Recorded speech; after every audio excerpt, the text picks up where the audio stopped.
Well, hello there, patrons. Or, as the case may be, hello, latecomers, because the patrons are getting this one early. I figured I had some time to do a kind of an extra video this week, and I thought I would just do an extra review.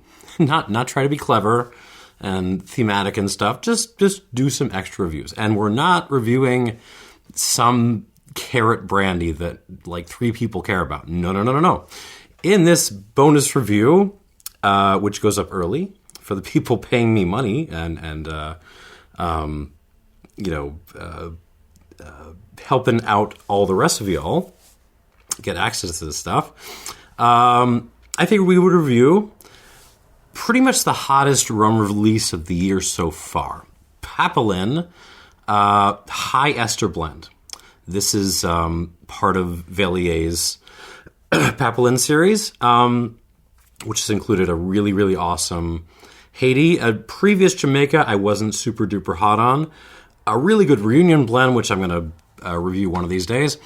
Now this guy. But it needs a sparring partner. And we are going to review this class, which is a blend made by PM Spirits and Prestige-Ledroit. And I will talk about this in a second. And you may be asking, well, where are the sample bottles? Well, the kind folks who sent me the samples are a little bit worried about the legal implications. So they've asked not to be identified, and they've asked me to not show off the sample bottles. However, I am free to show off the stickers that were also included. Like here's an LMNV one, which is very nice. Oh, and also I got a tech sheet for this second blend here. Isn't that interesting? You were free to connect some dots. All right, so let's get into this.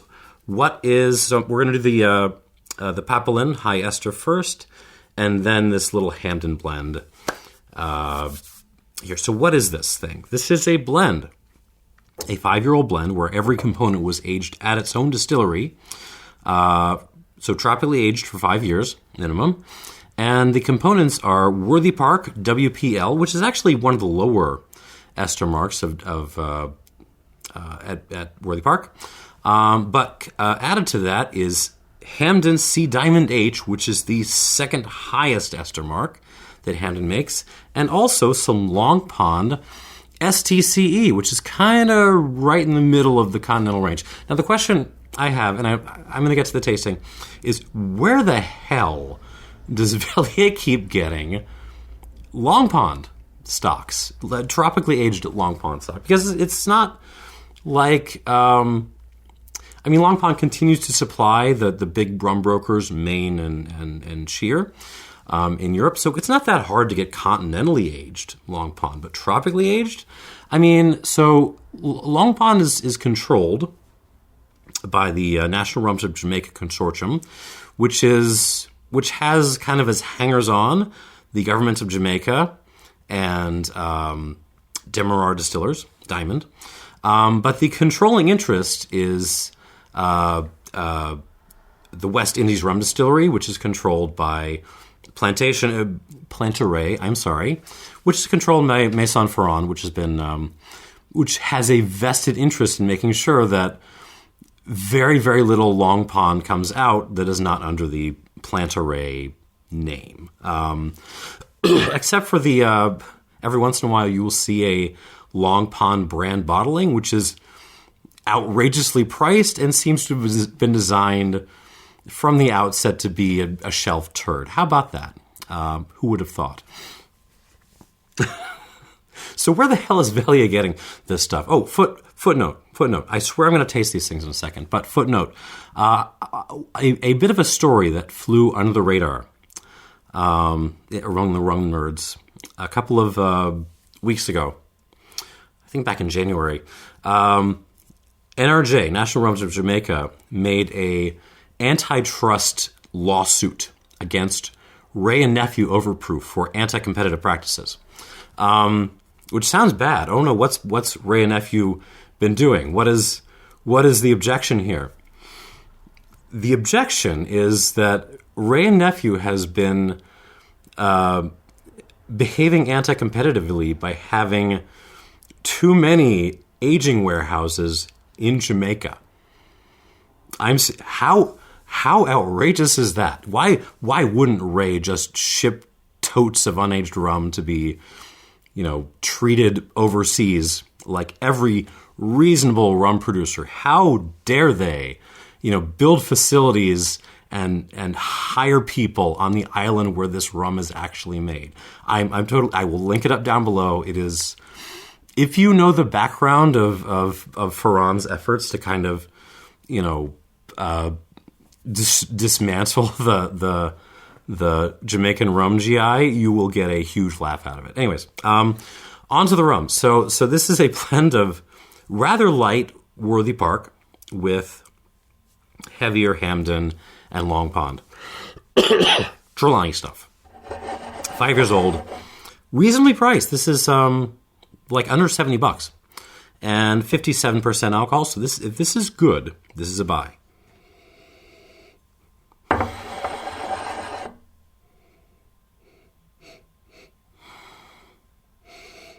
Not a sledgehammer on the nose by any means. I mean, it smells like a lot of this is a lighter style of rum that has just had a big old dollop of high ester stuff dropped on top of it. And you know what? It works. So you have got Pepsi and rosewater, which is very much like a Worthy Park kind of note to me. And a little bit of like a crushed plum tomato thing. Vanilla. But then on top of that, you've got Smarties candy, Sweet Tarts candy, berries, different kinds of berries, blueberries in particular, but also some cherries, raspberries, all kinds of good stuff. Flowers turning into rocks, back into flowers. It's not that powerful, but you're getting that kind of high estery note.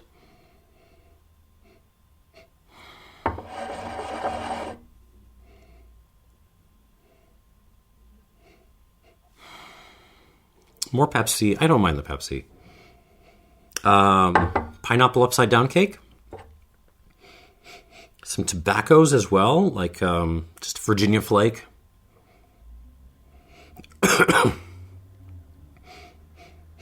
Touch of olive. Touch of salted licorice. I mean,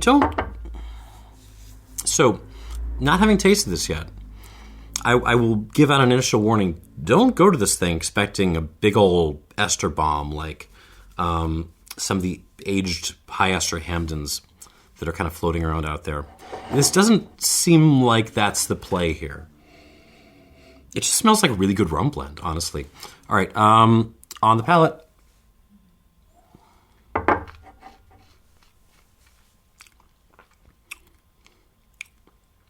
Ooh.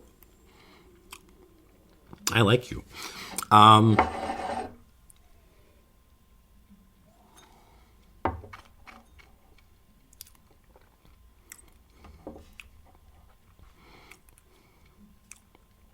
the palate, the high ester stuff is much more potent and powerful and in play. But I still like the Worthy Park component of this. It's not getting lost in the mix by any means. You are getting Pepsi, rosewater, Turkish Delight, a couple of sun-dried tomatoes in there as well for good measure, salted licorice, a couple of black olives, splash of seawater, fennel. So, traditional rummy notes. Tobacco, Virginia, burley, stuff like that. Burned nut shells. Pound cake. No, coffee cake.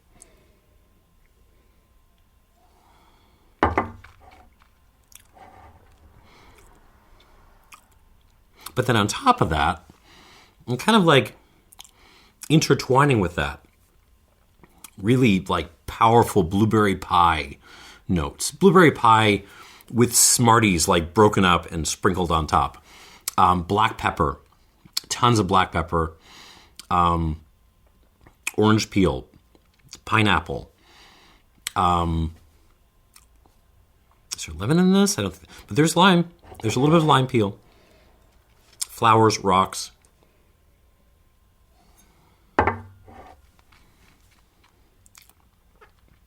More like old sour candies, Sour Patch. Oh. Problems? I mean, the mouthfeel is pretty good, and the finish holds on very, very well. You know, with esters with high ester components, you don't really have a lot of finish problems. They just linger. Mouth length is where this is falling off a little bit. Like it's most of what's happening is right kind of forward from my molars. Not a whole lot of tonsil tickling happening. But certainly, I mean, for under $70, this is going to give you an impression of what high ester rum is all about. I might have to grab one of these. But before then, we're going to give this some water and move on. All right, 1, 2, 3, 4.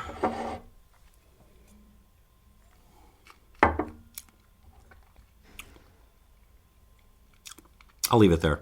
Leave it at 4. Next up, this is Habitation Velier. I don't know if this has hit the shops yet. I think it was officially actually bottled last year sometime.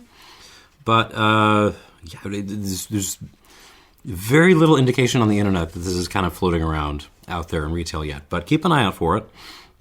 So it's an HV. So essentially it's a micro batch. This is 10 barrels. So it's going to get around. Like, this is not like the old PM dock where there was a couple of hundred bottles and it was all gone. No, this is going to be, a couple of thousand bottles. 10 barrels, and it is, I will just read it out for you. 5 casks of LFCH, aged 2 years. LFCH is a relatively low ester mark, but not the lowest. 4 casks of LROK, aged 4 years. So LROK is where it starts to get funky, where we start to get into continental range. And 1 cask of Diamond H, aged 5 years. And Diamond H is where you're really starting to where you're really starting to turn up the esters. Bottled at full strength without additives. I don't know what full strength means in that context, but 60% alcohol, ex-bourbon, and so this is just the PM Spirits and Prestige-Ledroit folks who are the main, I can't remember if it's importers or distributors or both, of Hampden in the U.S. Went on down to the distillery and made this, and I am pumped to try it.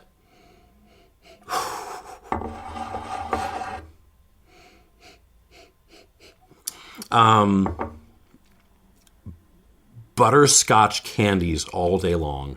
It's like you bought a bag and you were, bringing it home and about to put it in the cabinet and it just exploded in your face. That's what this smells like. So butterscotchy. I mean, underneath that there is some RC Cola.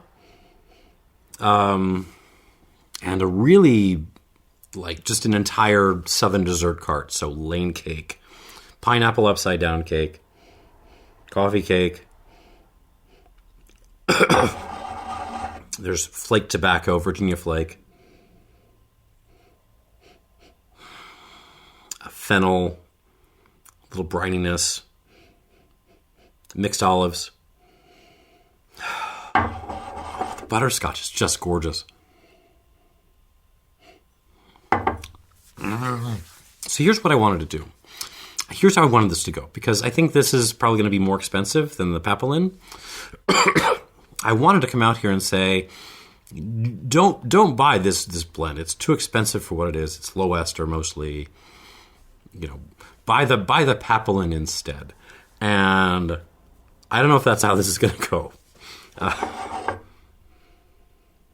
Oh man, white pepper, cardamom, some florals, just like mixed dried flowers. God, it just screams Hampden. A little cherry. Actually, cherry cola. Actually, that's a classic Hampden note, and I should have picked up on that before.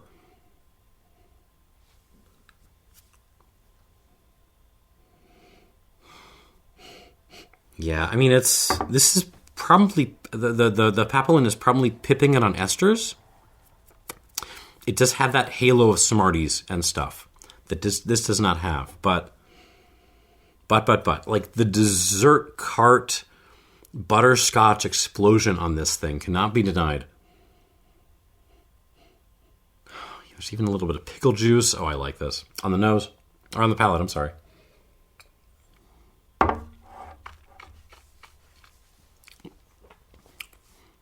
Oh.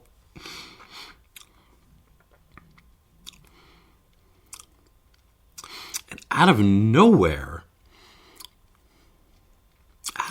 this brings like a minty Tic Tac thing that I did not see coming at all. That's not fair. This is 5 years old and higher ester. This should be, like putting this in the morgue, and it's just not.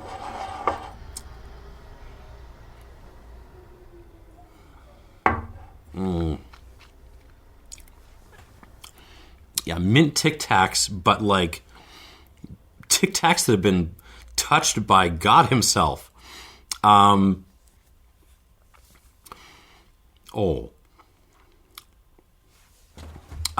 With a halo of RC Cola, Cherry Cola, Southern Dessert Cart, all of it. Everything I mentioned before. Tobacco, we're on like more of a, I don't know, like an Oriental tobaccos in Virginia thing this time. Brine, salted licorice, fennel, black olive, touch of pickle, but not too much.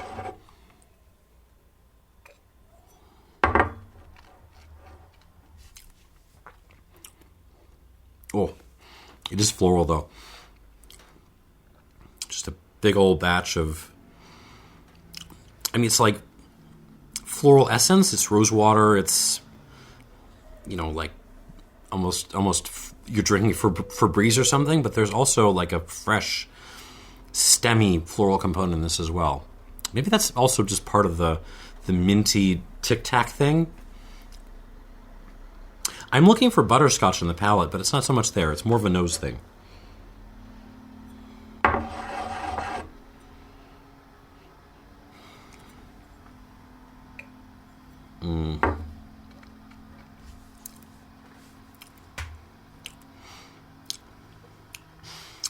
Mouth presence? It's very much on par with this.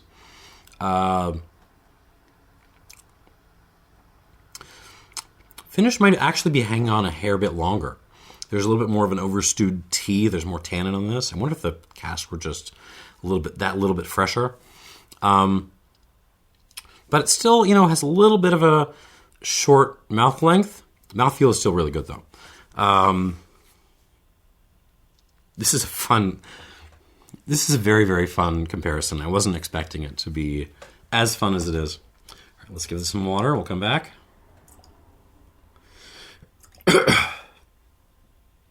It's 4, right? This might take 5. I'm gonna go like 4.5. Yeah, let's leave it at that. Okay. All right, back to it. The Papalin, now with water, and then a score.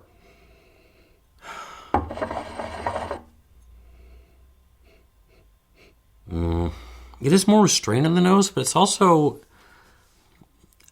in some ways more rummy, if that makes sense. This is just bringing more fennel. There's a wet leaf thing. Olive. It's got that halo of Smarties and flowers and stuff, like on top of it, but beneath that, it smells very much just like a little bit of like rotting cane, which is nice. But also, it's got the Worthy Park notes of Turkish Delight, Pepsi, that kind of thing. Development in the nose, I mean, yeah, it gets, with water, maybe it brings out a little bit more old-fashioned rumminess on this. Maybe it brings out the WPL a little. And I'm not complaining. On the palate,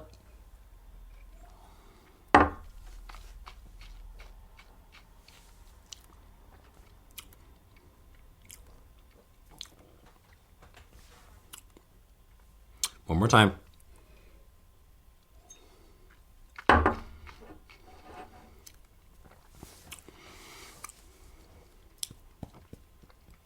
And that's what I was hoping would happen. Water fills out the mouth presence. We are now getting tonsil tickling. The tannins, the overstewed tea element. It was a little bit missing on this before, but certainly had still a strong finish. That has now come in. There's more tannin, there's more pepper. Mouthfeel has kind of stepped up a little bit as well.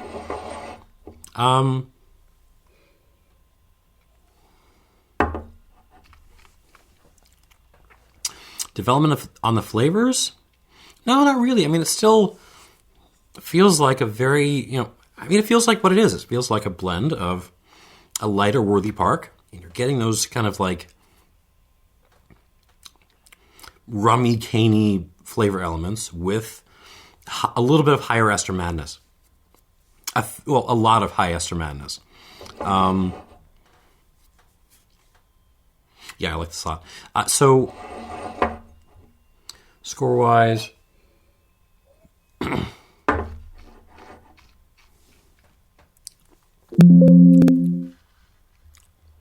pushed the wrong button, sorry. I just realized I have to write in the bottle, which I cannot show you. Score-wise, I'm stuck between an 87 and an 88, so I'm just going to call this an 87 plus. This is very, very, very, very, very good. I would caution you. Do not go to this expecting a big old ester bomb, because it's not really what it is. It's just a really good Jamaican rum blend, and that is what it is. That is what you're getting, and for under $70, I think this is kind of a steal. 87 plus, very worthy of your attention. Let's move on to this PM Spirits Prestige-Ledroit micro batch thing. Do I have anything else to say about this?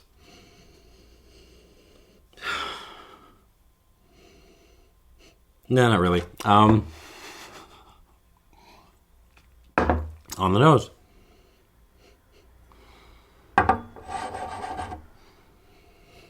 That's a little bit of a shame. So the intense butterscotch note I was getting on the nose before is kind of receded. It's been kind of replaced by just really nice Hampden notes. Your cherry cola, your berries, your dessert card, all that stuff. God, it's still a really nice nose. I do sort of miss the butterscotch a little bit. But let's see what happens on the palate.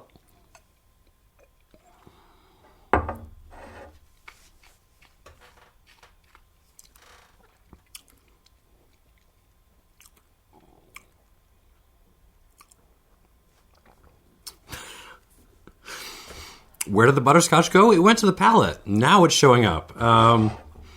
It's still, part of this much more complex array of interwoven flavors. But, yeah, the butterscotch is in play now.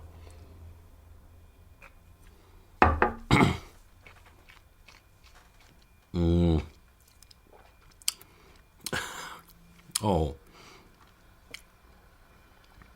it's got colas and fruit and Tic Tacs and butterscotch and southern dessert things which are going to clog my arteries and tobaccos and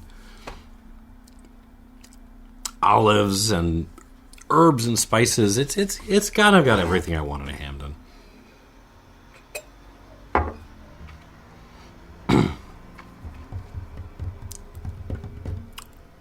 These are very close.